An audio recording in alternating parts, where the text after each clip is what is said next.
মাকে হাসপাতালে রেখে কেন্দ্রে দেরিতে আসা ছাত্রীর এইচএসসি পরীক্ষা নেওয়ার বিষয়টি বিবেচনাধীন বলে জানিয়েছেন প্রধান উপদেষ্টার প্রেস উইং। এ নিয়ে প্রধান উপদেষ্টার ভেরিফাইড ফেসবুক পেজে একটি পোস্ট দেওয়া হয়েছে। পোস্টে বলা হয়েছে, শিক্ষা উপদেষ্টা সিআর আবরার জানিয়েছেন, মানবিক বিবেচনায় ওই শিক্ষার্থীর বিষয়টি গুরুত্বের সঙ্গে দেখা হচ্ছে।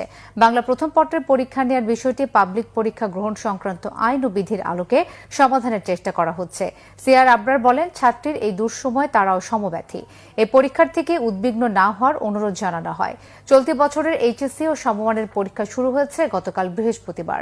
পরীক্ষার প্রথম দিনে অসুস্থ মাকে হাসপাতালে পৌঁছে দিয়ে রাজধানীর সরকারি মিরপুর বাংলা কলেজ কেন্দ্রে যেতে দেরি হয় এক ছাত্রীর। এ কারণে তিনি প্রথম দিনের পরীক্ষা দিতে পারেননি। কেন্দ্রে দেরিতে পৌঁছে পরীক্ষা দিতে না পারায় ছাত্রী কান্নায় ভেঙে পড়েন। এই ঘটনার ছবি ও ভিডিও সামাজিক যোগাযোগ মাধ্যমে ছড়িয়ে পড়ে। বিষয়টি নিয়ে গণমাধ্যমে সংবাদও প্রকাশিত হয়।